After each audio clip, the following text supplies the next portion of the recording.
సికింద్రాబాద్లోని Jubilee bus station వద్ద RTC కార్మికులు అర్ధనగ్న ప్రదర్శనతో రోడ్డుపై బైఠాయించారు. ఎన్నో నోటీసులు చర్చలు జరిగాకే సమ్మెలోకి వచ్చామన్నారు. దొంగ అనుమతులిచ్చి ప్రైవేటు వాహనాలను ఇష్టారాజ్యంగా తిప్పుతున్నారని కార్మికులు ఆరోపిస్తున్నారు. కార్మికుల ఆందోళనతో అద్దె బస్సులు ఆగిపోయాయి. అక్కడి పరిస్థితిని మా ప్రతినిధి రాజు అందిస్తారు. కార్మికుల ఆందోళన మధ్య ఆర్టీసీ సమ్మె కొనసాగుతూనే ఉంది. ప్రస్తుతం జేబీఎస్ లో ఉన్నటువంటి ప్రైవేట్ బస్సులు ఏవి కూడా నడపొద్దంటూ ఆర్టీసీ కార్మికులు ఆందోళన చేసినటువంటి పరిస్థితి. అర్ధనగ్న ప్రదర్శన చేస్తూ జేబీఎస్ ముందు వాళ్ళు కూర్చొని ఆందోళన తెలుపుతున్నారు.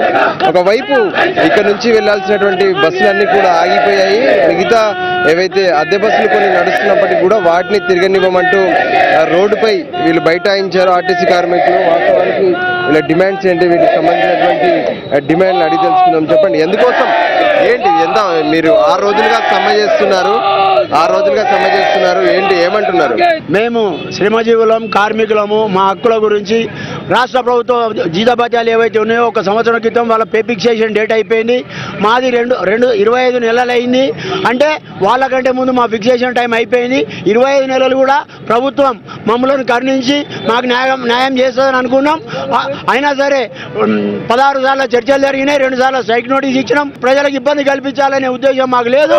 మా న్యాయబద్ధమైన కోరిక ఏంటంటే రాష్ట్ర ప్రభుత్వంతో ఉద్యోగులతో సమానంగా రాష్ట్ర ముఖ్యమంత్రి గారు ఎన్నోసార్లు మిమ్మల్ని నా కడుపులో దాచుకుంటా అన్నాడు. మేము అనేది ఏంటంటే మీరు మీ నోటితోటి అన్న వాగ్దానాన్ని మీరు మా పిల్లలు అన్నారు కాబట్టి మీరు ఇచ్చిన వాగ్దానాన్ని నెరవేర్చాలని ఈ వేదిక నుండి మీకు చెప్తున్నాం. రెండోది, అయినా సరే రాష్ట్ర ప్రభుత్వ ఉద్యోగులతో సమానంగా జీతభత్యాలు ఇస్తా అన్నా ఆయన మాట తప్పినా కూడా మేము అనేది ఏంటంటే 43% ఫిట్మెంట్ మాకు ఇచ్చినా కూడా ఇంకా 20% మేము వెనుకబడే ఉంటాం. అయినా కూడా ప్రజల్ని ఇబ్బంది పెట్టి మేము ఎవరికో కష్టాల పాలు చేయాలని కాదు. మా కోరిక ఏంటంటే న్యాయబద్ధమైన కోరిక. జరుగుతూనే ఉంది, ఆందోళన జరుగుతూనే ఉంది. ప్రైవేట్ బస్సులు కూడా తిరుగుతున్నాయి. ఈ విషయంలో మీరు ఏమైనా అడ్డుకుంటున్నారా, ఏంటి పరిస్థితి? రియల్గా చెప్పండి, ఆ రోజు ప్రజల ఒత్తిడి కానీ ప్రెస్ ద్వారా కానీ మాకు ఒకటి తెలియజేయడం జరిగింది. ఎంసెట్ ఉన్నది విద్యార్థుల గురించి, విద్యార్థుల భవిష్యత్తు 15 సంవత్సరాలు వాళ్ళు చదువుతారు కాబట్టి ఎంసెట్ గురించి మీరు ఆలోచన చేయాలంటే మా రాష్ట్ర కమిటీలు ఆలోచన చేసి చూసి చూడడం అంటూ ఆ రోజు ఎంసెట్ పరీక్ష గురించి చూడడం జరిగింది. అదే అదునుగా ప్రభుత్వం ప్రైవేట్ బస్సు ఓనర్లకు పిలిపించి మీ పర్మిట్లు రద్దు చేస్తామని భయభ్రాంతులకు గురి చేసి 100 రూపాయలు పర్మిట్ ఇచ్చి మీరు ఎక్కడైనా దింపుకొని చట్ట వ్యతిరేకమైన పర్మిట్లు ఇస్తుంది ప్రభుత్వం.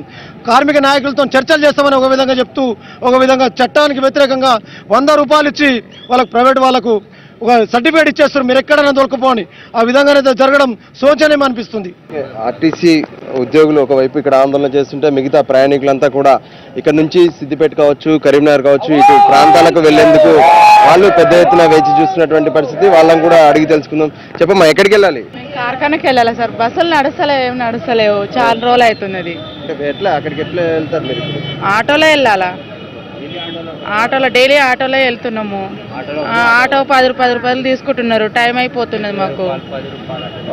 జేబీఎస్ దగ్గర ఉన్నటువంటి పరిస్థితి కొంత గందరగోళం అని చెప్పుకోవచ్చు. ఇక్కడ నుంచి బయట జిల్లాలకు వెళ్లాల్సినటువంటి జనం కొంతమంది అయితే ఇక్కడి వరకు వచ్చిన తర్వాత సిటీలో తమ గమ్యస్థానాలకు వెళ్లేందుకు కూడా చాలా మంది ఇబ్బందులు పడుతున్నారు. ఆటోల్లో కానీ లేదంటే ఆర్టీసీ బస్సుల్లో వెళ్ళాలి, కానీ ఆర్టీసీ బస్సులు ఎక్కడ కూడా నడవట్లేదు. సిటీ లోపలికి వెళ్ళినటువంటి పరిస్థితి. అయితే ఆటోల్లో వెళ్దామంటే ఆటోల ఛార్జీలు కూడా పెద్ద ఎత్తున వసూలు చేయడంతో కొంతమంది అయితే కాలినడకన అటు సికింద్రాబాద్ వైపు వెళ్ళి లేదంటే బేగంపేట కావచ్చు మిగతా ప్రాంతాలకు వెళ్తున్నటువంటి పరిస్థితి. మొత్తానికి అటు కార్మికులు ఆందోళన చేస్తున్నారు. ప్రస్తుతం అటు సిద్దిపేట, కరీంనగర్, గోదావరికని వెళ్ళేటటువంటి బస్సులను కూడా ఆపేస్తున్నటువంటి పరిస్థితి. ఈ నేపథ్యంలో ప్రైవేట్ బస్సులు కావచ్చు, మిగతా బస్సులు కావచ్చు, అవన్నీ కూడా ఇక్కడే ఆగిపోయినటువంటి పరిస్థితి మనకు స్పష్టంగా కనిపిస్తుంది.